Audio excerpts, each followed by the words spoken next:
here, man. I know I've been missing out for a little while. It's all right, man. Hey, I'm here now. Life happens, man. But always remember, life doesn't happen to you. It happened for you. Hey, that's real. It did that, too. All right. And before we get started, we want you to know that you can find us on Instagram, For Show Podcast. You can find us on TikTok, For Show Podcast. You can find us on Facebook, For Show Podcast.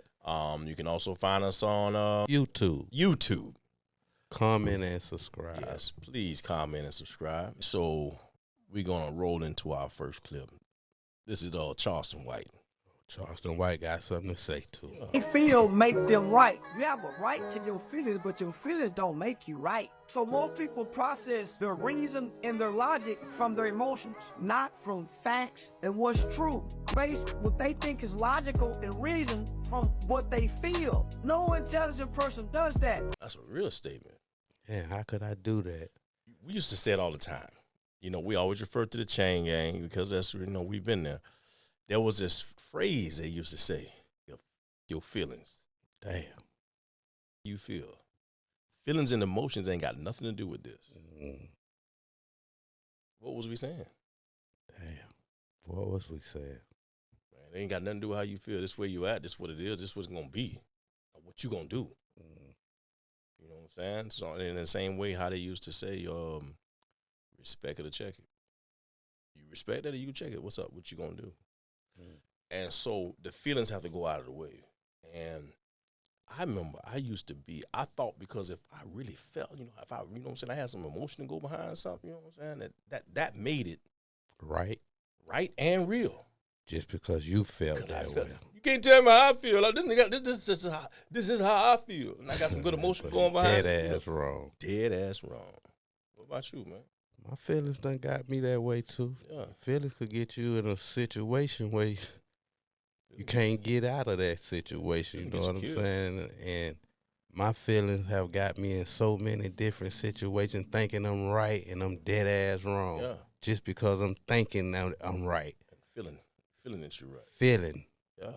Knowing I'm dead ass wrong. Dead wrong. And it's like sometimes, man, the feelings have been so strong where I have been willing to compromise what I still know to be the truth. Like, man, that's just how I feel. I ain't changing nothing. I ain't got no understanding. Actually, my favorite saying. I ain't got no understanding. I want to talk. Yeah, because you thinking you know it all. But sometimes when you be knowing you wrong, when you done did that, how you be convicting yourself? You convicted? Today, now I'm a little older, and today now I understand that the world don't revolve around salt. And understanding that, it's impossible to always be right, number one. Number two, feelings change. Feelings like the weather. They go up and down. I had some predecessors tell me, always remember this, feelings ain't real. Just because you feel them don't make them real. It's just feelings. I wake up on the wrong side of bed in the morning, man, oh, Lord, what kind of day it's going to be? 30 minutes later, I'm in the car. Ooh, boy, it's going to be a good day. Well, let me go and grab me something. And these feelings, they up and down. They up and down. Okay, so in other words, you can't let your feelings dictate your life. No, you can't. Nah, let's move on to Ronda Rousey. This is that MMA fighter? Yeah. She still fighting? I don't think so. Is it frustrating for you as someone who's so prominent in your sport, you are the richest fighter in UFC, that sort of thing is still going on? Wait for her answer. Listen, it's incredible. I think that how much you get paid should have something to do with how much money you bring in. I'm the highest paid fighter, not because Dina and Lorenzo wanted to do something nice for the ladies. They do it because I bring in the highest numbers. They do it because I make them the most money. And I think that the money that they make should be proportionate to the money that they bring in. Bingo. Okay. I don't even get what she trying to say. What she trying to say? No, the lady asked her, she said, because the soccer team, they don't really make no money. The women's soccer team. And so they asked Ronda, said, you the richest. And they were like, aren't you tired of, it doesn't frustrate you when you see other women in other sports and not getting paid? You're not getting paid. And she said, well, listen, I'm not getting it. I'm not, first of all, I'm not about to fall in line with what you're trying to get me to say. I'm just going to keep it real with you. She said, listen, they wasn't being nice to me. She had to go out there and get it. No, I bring the money. People pay to come see Ronda Rousey. And so they pay me based on the money that I bring in. And I think that a female athlete should be paid based on the money they bring in. I agree. If they selling out seats like the NBA sell out seats, they should get money for that. Right. I think they being cut short. But But also, a lot of them guys, they play more games than the women. More endorsements. They should be getting more money. There you go. So I don't see nothing wrong. I think it should be an equal thing. But so women shouldn't even think like that. They shouldn't even be worried about what I'm getting and towards what you get. If you selling tickets, get the money. Right. Exactly. I think that, or something prominent, I did a study. WNBA, I did some research. And the average WNBA game brings in about 2,500 to 5,000 people. That's in the same arena that holds 18 to 20-something thousand for an NBA team.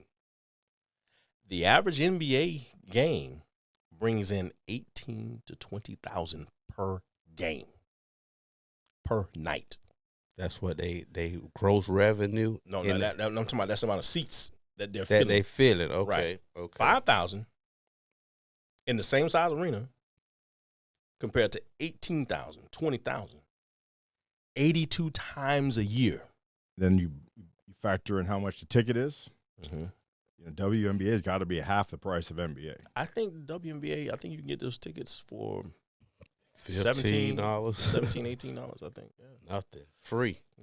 And so how can I pay a WNBA player $5 million a year when you're not bringing in $5 million a year?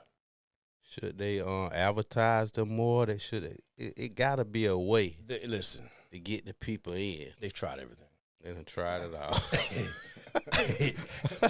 they done tried everything, and I'm not making a joke of because these girls, they work hard. They go to college and they work hard. I think it's more popular in college basketball than it is in for women than in pro basketball. But they've tried it. Let's move on to our next clip. Now you want to overly compensate for people who never lived here before, and we need to be taken care of first and foremost before anything else happens. Did she say America first? You sound like a white supremacist. What a racist thing to say. Why would any leader put our black communities already riddled with crime what is up with your hair? At further risk by placing unvetted non-taxpayers steps away from our seniors, our children, and our homes we've worked so hard on our own to secure? Racist white people been telling y'all this for years. Our communities are at war. What does he got on, a bulletproof vest? He said we at war. Y'all just need to start using y'all's brains. Stop falling for these talking points Democrats give you. Oh, you better vote for me. No, the other side, they racist. They gonna put y'all back in chains. So that's Chicago. Funny. That's Chicago. Now, what is taking place in Chicago is a lot of schools that they shut down, they've opened them back up to putting immigrants in that are coming across the border. What they've done is, and now here's the crazy part, they are packing them into, they packing all these immigrants into the inner city. They're not putting them out in the suburbs. Oh, never. They packing them into this, and now who gonna go for that? Well, a pile of immigrants out west. That don't look right. Right, it don't. But so now, right. Now you got black people saying, "Hey, this ain't right. How you gonna bring? We already going through it, and y'all bringing these immigrants in here, and so on and so on." But now watch this. Hold on. The same Democrats that we supposed to back because we black, that say they for us. So that's how that go? Yeah. Black peoples go to Democrat? Yeah, we Democrat. You ain't know that? Oh, I ain't know that. Yeah, you Democrat. Now you know, right? I ain't know. I ain't know that. Okay, so yes, if you're black, you are definitely a Democrat. A Democrat. Damn. Yeah. Damn is right. That's a good. So y'all put me in a box. y'all just put me somewhere I ain't got no. I can't even challenge where I'm. No, you can't. Like when Joe Biden said it, you ain't black if you don't vote Democrat. Oh yeah, he did say that. And Charlamagne ain't even straight. I'm supposed to have to look over this. Yeah. So man, you know, they're packing these schools. They reopen the schools, and they giving these people, you know, these people are people, but these immigrants who haven't been vetted, they don't know if they got records. They don't know if they don't know nothing. Don't know who they bring. They don't know. Hey, murderers, they don't killers. know what exactly, and just let them in. All right, right out. Imagine me being one of them, and I know the stuff that they got over there, drugs and stuff. Mm-hmm. Ain't some of them people carrying backpacks of drugs and shit? Well, some come across with that. Yeah, you let murderers come through, child molesters, all kind of. Everybody is not good. Mm-hmm. We'll just put it like that. And so there are good people coming across the border, and if there are good people coming across the border, there have to be bad people too. Just like there's good people in this country, and there's some bad people in this country. Okay, that's just everywhere. So everybody coming across the border ain't just coming to look for a great life. Some people coming to scam. Yeah, they come to escape. Murder. They come to escape. They done killed 2-3 people, and they man, shoot, man, I'm going across the border. Man. Yeah. Okay. You don't know what you letting in. This now I did have an idea, right?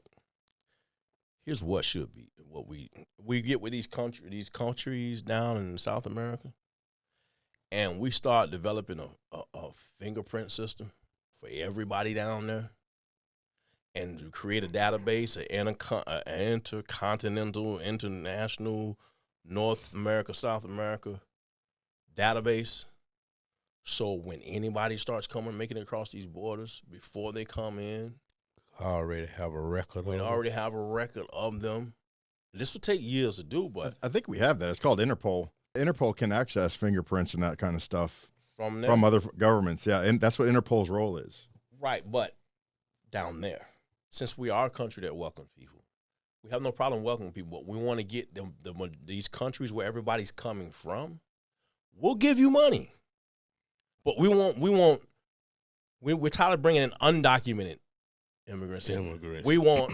We want your countries, and we're going to incentivize you. We're going to give you money to start documenting them and fingerprinting them, and we need pictures. And for everyone, we're going to give you some money. So when they get here, we can go, what's your name? We got facial identification. We got press. I don't think that's right. Okay, why? Why should we be giving people money, giving them access to come in here, and our own country is struggling? Look at what's going on in our own country. Why could we be taking care of other people and we ain't even together yet? All right, so that's a very good point. And what I mean by it, I'm learning everything worked by money. Mm-hmm. Okay. We just gave $6 billion to Iran. For what? For some prisoners. For some prisons? Prisoners. Yeah. Gave them $6 billion. Obama at one time gave them a whole pallets of money. I forget how much that was. Ain't making no sense. And still ain't making no sense. So what I'm saying is, since we are doing that, instead of doing that with that money, we can take a quarter of that, send it down to these countries, and unfortunately, we're going to pay them to do that. So on to the next. Watch this. Coming up. Jesse Lee Peterson went on Dr. Phil show. Let's check him out. You said you believe white people should have more children? We definitely need white babies. And I tremble at the idea that the white group is going down in numbers, because if you lose white folks, it's over for America. Because if you notice, white people tend to be more innovative. They're more creative. They have ideas about things. We got to talk about it. Oh, man. Said we got to have more white babies. I remember hearing these numbers. You might be able to help me with this, Jerry. They say that Caucasians are going to become the minority, but like in, I don't know, 50 years or something. Never. Because we got all they got. Never. Okay. Never. I'm just going by what they say. Well, you know what? That might be right in a sense. When I just thought about everybody's mixing. When I just thought about the casualties that they be in numbers with so much, it could happen. So, and I've always said we need white people. Okay, white people, they go in caves and discover stuff, and they going in jungles and finding species. Submergibles. And all that. We don't do none of that stuff, you know what I'm saying? and they discover stuff that we not gonna do. They go high. In Yeah, the they go up moon. in the moon and all that. Come on, man. I ain't trying that. They could give me $500 million to go up there, and I'm like, no, hell no. But one thing that white people have in them, they have that desire for. I'm starting to talk white. For just adventure and discovery. You know what I'm saying? I discovered that. So yeah, but, ain't no shortage of white people. Ain't no, no but we shortage. need. Ain't white no people. sure. We need white all. Yeah, we need all. We need all. But how many? They are our dummies that do things that we're not gonna do. Right. They will go out and try that's what I'm some saying. shit. They try some stuff, and I appreciate them. You know what I mean? Yeah. So hey, they tell us about sharks. Yeah. Let's move forward. Just Let's talking about us Democrats. There are so many issues here. You've mentioned a couple of them. There are many, many more. We could go down the list of his indefensible record that he's had as president. One of the things, though, is that the American people need to be able to examine these issues. What's the traditional way that we normally do that? Through a debate, right? Well, the DNC just announced we're not going to have any presidential primary debates. And so, you know, for me as a presidential candidate back in 2020, they were rigging the system back then. They were just more subtle about it, tossing softball questions to Kamala Harris and giving people more time. But now they are so arrogant and so disrespectful to the American people and voters. They're just saying, no, we're not going to allow any debates. We're not going to put his record in front of the American people. We're not going to give people any choice other than Joe Biden. And so the Democrats don't vote for Biden. No, they're only putting one candidate up. They don't have a choice, and they don't have to like Joe Biden or this person. It's just Joe. The only person going to be on the ballot is Joe. Cause he leading in the polls. No, man. You know what she's saying is, listen, there is no poll. There is no poll. RFK is going independent next week. Your choice is just Joe Biden. That's it. So they should have one Republican also. No, that's not how they operate. Listen, this is America. We're gonna give you a choice. Here go. Our country say anybody can run. And so we're going to let them run. If they get to this number, then you're going to let y'all choose out of them. You want to let y'all choose out of them. But the Democratic Party, like, listen, this is it. They just don't. Everybody else just go. Ain't no choice. This is it. How that? I ain't never know. Well, it's happening. It's That happening. just started happening. They just announced they're not putting up any more. There are no more candidates. Just Joe Biden. Typically, if the incumbent is a Democrat or Republican, other Republicans don't run against the incoming Republican. But in this case, the Democrats know he's not healthy. He won't make another 4 years. Even if he was effective, he's not healthy. So they want to put other Democrats against him. And he's saying, and him in the power, people above him. But when have that ever been a thing? It always been people that's running that. This is 2020. This is 2023. Yes, they can and they did. Yeah, they're changing parties. RFK or JFK. Oh, RFK. Robert Kennedy Jr. switching parties. So this is the party that's for the people. So by you switching party, that means you going from Democrat to Republican or in the middle. Independent. Right. All right. So here go my girl here. You want to know why I'm here to support President Trump? Because they done did black men like this for decades. Make up charges and put them, so I know Trump is innocent. I support Trump against this corrupt, two-tiered justice system. What do you think about the indictments? Oh, it's a bunch of bullshit. It's going around the country. You know, Fannie Willis, she went to school with my sister. She's full of shit. So she's a puppet for the white liberal that is controlling everything. She's in front, but the white liberal back there pulling those strings, telling her what to do. Do you think it's going to help his election? Of course it is. It's going to elevate him all the way. I think we should make Trump king. Yeah, Trump for king 2024. You heard that. They already know Fannie Willis is full because she went to school with his sister. And also, they're going to make Trump king. So, make Trump king. He says he would vote for Trump because they did that to us. Just trumping up charges. Mm-hmm. That's all they do. And he like, you know what? I know what it feel like to be that. They've been doing it to my people all since we've been here. I like the way he said. You know, I really do think that Trump should be the president again. I just like what's going on, and I root for bad people. We talked about that. Remember we talked about that. That's where he coming from. It's like, man, you know what? I want to see him win. And I want to see his revenge, too, because he got so much revenge coming when he showed that he ain't really want to be president and then end up being president. Well, it wasn't a skit. That's what the interview we watched from about 30 years ago. You remember being like, say for instance, you working a job, right? Mm-hmm. You don't want to get fired. It hurt to get fired. Yes, it hurt. Nobody want to leave their job and get fired, Right. especially not him. He want to stay there forever. It's not. It's not that, bro. It's this. He said back in 86, 87, when he was talking about how America was getting ripped off. And Oprah, I think it was Oprah that asked him. He says, you know, do you think you'll run for president? He says, you know, I really don't know. He says, but what I do know is this: I wouldn't run unless I know I could win. What we got next going on, Jeremy? For sure. Everybody that you fight is not your enemy, and everybody that helps you is not your friend. And that's what life taught me. He dropped a bomb. But that's a bomb that every person should know. Yeah, it's certain stuff we know, but until somebody say it, and it's you like, may, yeah. So you can know that, right? You know, because we know it. Everybody ain't your friend. You know what I'm saying? We know that, but it becomes so common for us to say it until it's said in a certain way. Everybody you fight is not your enemy, and everybody to help you is not your friend.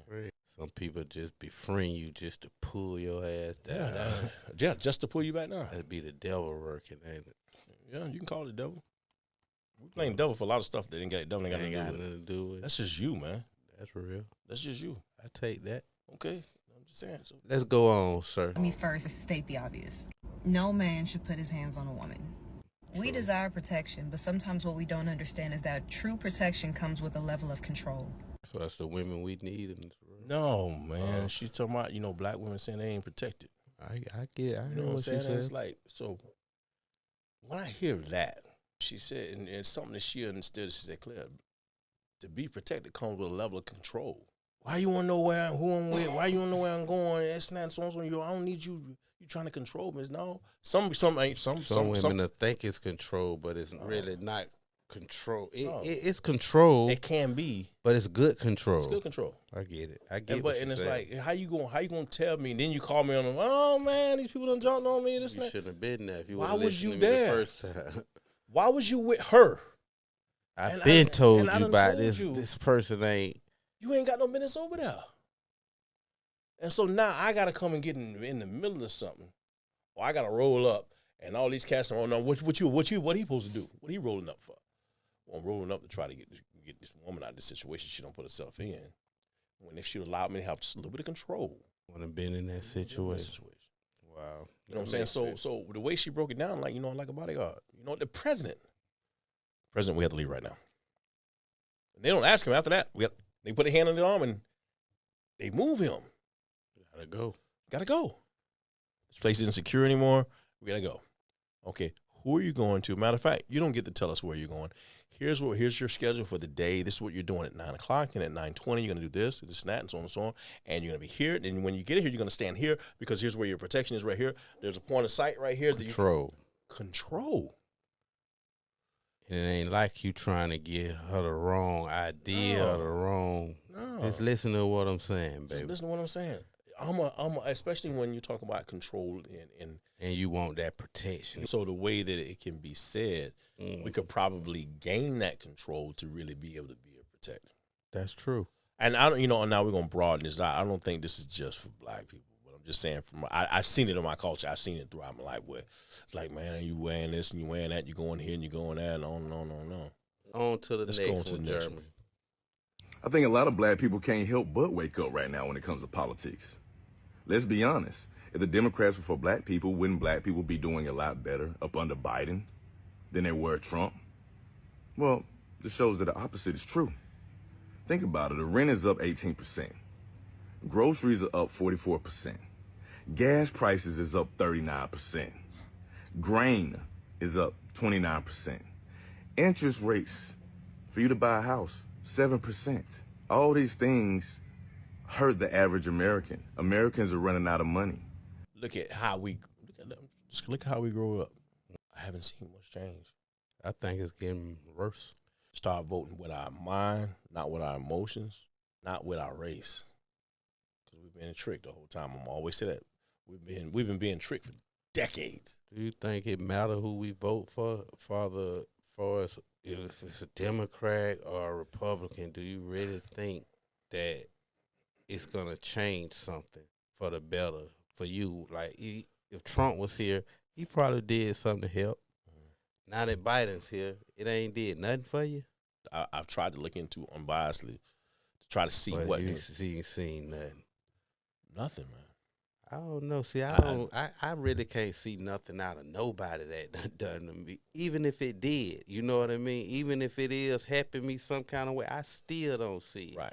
And so that's why it's so important, man. We can get serious for a moment. This is why it's so important for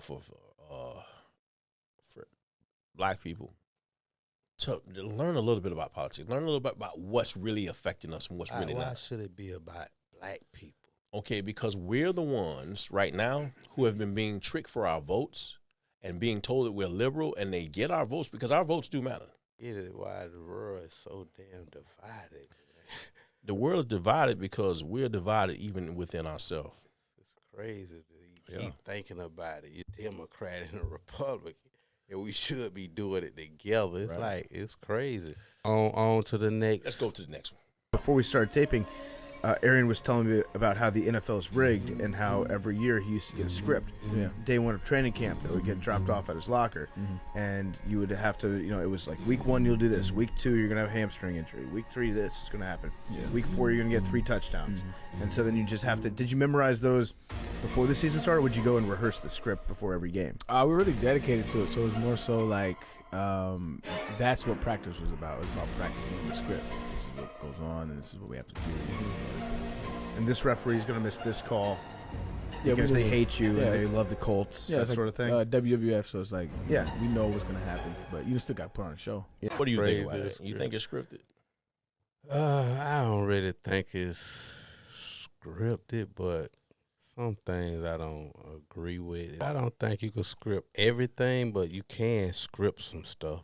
Or you just wait till something happens Yeah, and say, you all can right. wait at a time. Okay, it's this. He finna kick punt this off. Right. Okay, do what you do. Stop right here. Let the ball go out. You could tell them to do that. Right. But I don't think it's being done.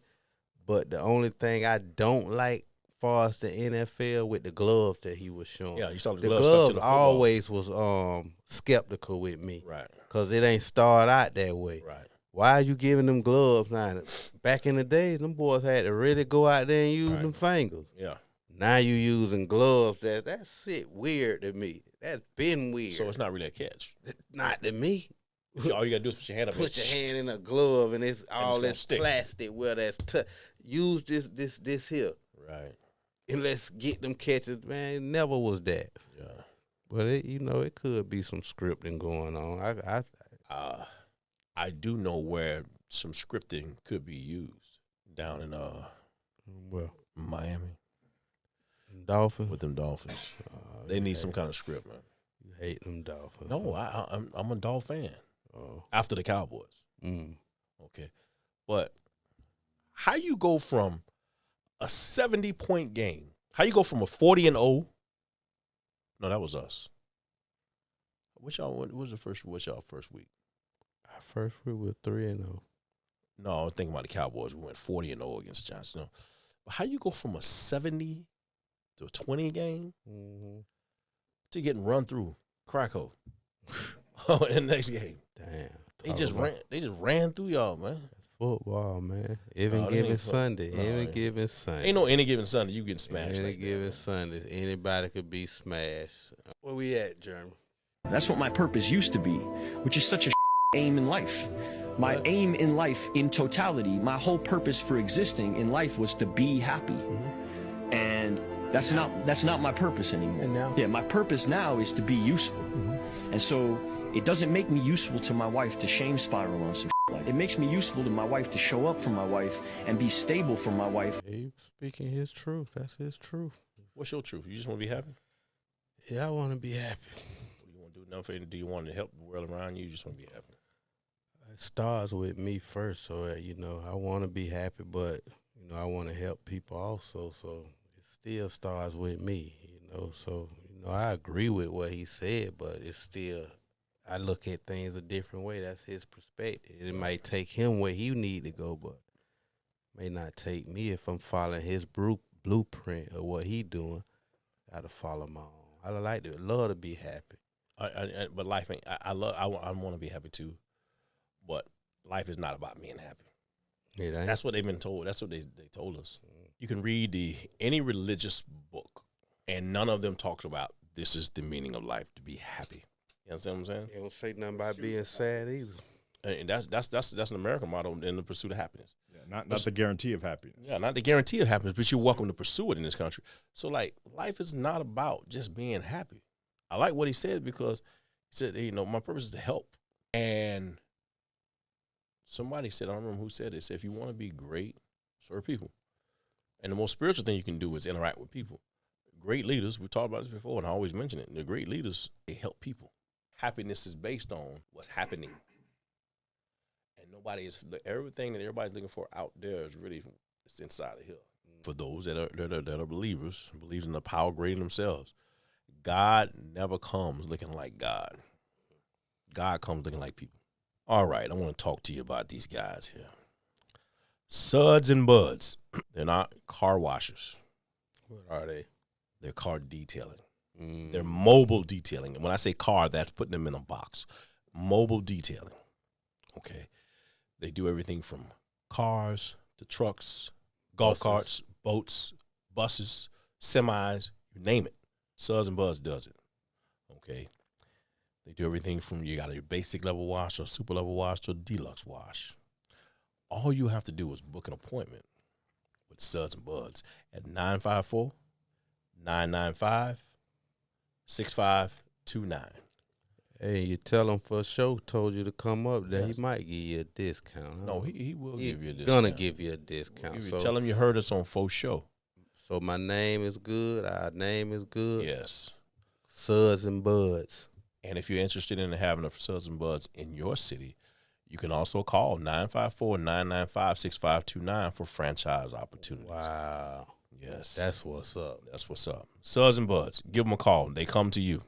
Another one in the bag. His wife knowing that soldiers are reading his mail. And the wife writes back and said, honey, I don't think I'm going to be able to grow potatoes because the ground is too hard. We can't plant because the soil we can't get through. The man writes her back, said, honey, don't dig anywhere near the house because that's where I hid the weapons. The next day, soldiers show up and they begin to dig with shovels and with axes through that ground. After the soldiers leave, she writes him and said, honey, the strangest thing, these soldiers showed up and just dug through our ground. He writes her back and says, now you can plant your potatoes. If you only looking at the actions of the soldiers, you would say that that is destructive. But from the right perspective, it was productive because the danger is that we only see based on where we sit. If you never change your seating, then you have an isolated view on what the perspective is. Be open to the larger picture. They came and dug the ground up. Then they tilled the ground for her. But he tricked them into doing it. Oh, they tricked. Because they was reading. He was in jail, and he knew they was reading his mail. Mm-hmm. She sent him saying, "Listen, we can't play. I ain't strong enough to tear this ground up. Listen, good trick. Just whatever you do, don't tell them that the weapons. Don't tell anybody. Don't dig around the house. That's where it is a weapon. There you go dig up and till my ground and tore it up for her so she can plant. So from her perspective, she was seeing something bad. From his perspective, he saw an opportunity. Yeah. How am I learning to look at things? Is everything a problem? Can't look at everything as a problem. Everything always an opportunity. I'm learning more and more to look at, man, like, what can I get out of this? I'm not talking about what can I get out of this to be rich or what can I get out of this, but what is there to get out of this situation? Instead of saying what's wrong, oh, man, here we go. What can I get out of this situation? Okay. There's supposed to be another recession coming. I kind of look forward to it if it is coming. The reason for that is not because, yes, people are going to be hurt and people are going to lose things. But they say is that's when opportunity comes. When hard times come, that's when the opportunity comes. So a property that was $500,000 going for $125,000. And a loan that you would know that you wouldn't need that $500,000 loan. Now I just need $125,000. And they're like, listen, man, low percentage rate, just take it. And on and on and on. But that's what you're looking for. That recession could do something better. It looks bad. It looks bad. But it's going to work for your good. But it can. It is. Right. And it's not just a recession. It's just it's really anything. If I can, always remember this. What's wrong is always available. I can always find what's wrong. But also what's right is always available too, if I look for it. Mm-hmm. The other day I got a flat. I hit something in the road right here on Andrews, right here. Hit flat. I watched my tire. I'm watching on my dash. Go, the tire pressure went all the way down to 0. I'm like, man, I know it's a tire place about 3/4 of a mile up the road. So I said, hopefully I don't mess up my rim. I'm gonna try to drive to this tire shop. I'm like, man, I hope they got new tires, man. Man, I hope they got new tires because I can't even wait for no order, no tire, this and that, and so on and so on. So I get there. It's hot, and saying, I got a flat over there. See the tire. We're gonna go see if we got one. Long story short, as I'm sitting there, I'm like, man. I said, nope, stop. I had to catch what I said first. I said, I hope they got a new tire, first of all. Not a used tire. I said, I hope they got a new tire. Number 2, whether new or used, it wasn't, man, how am I going to pay for this, man? Here go another. That wasn't a concern. I could have been over there at that bus stop and not have to worry about no flat tire. So what I did, even in that situation, like, man, you know what? Thank you that the thought was that I could buy a tire. Thank you that the thought was I got a car. At least I got a car to get a flat on. Stuff that's going to happen regardless. Right. So even in that, I wasn't happy about that. But you know what was coming out of that situation? Some joy. Wow, man. I'm in a whole different spot, man. I remember when I didn't want to spend more than $5 on a T-shirt from the Arab store. You know what I'm saying? And now, look where we are. Perspective. All right, so listen, man, we want to thank y'all for sitting with us today. Please check us out on TikTok. Faux Show Podcast. Check us out on Instagram. Faux Show Podcast. Check us out on YouTube. Faux Show Podcast. And check us out on Facebook. Faux Show. Man, like, comment, and subscribe, man. You know, give us some feedback. Let us know what you're thinking. You know, do you like us, or do you think we look good, or do you want to come on a show, or do you think he ugly? Give us some type of comment. Or do you think he ugly? Yeah, I know I'm ugly. Okay. You got to think that. All right, good. We need more honesty like that. Yeah, I know who I am. We need more honesty like that. For sure, man. We in the business. All right, but remember this, man. We love you, but we're not in love with you.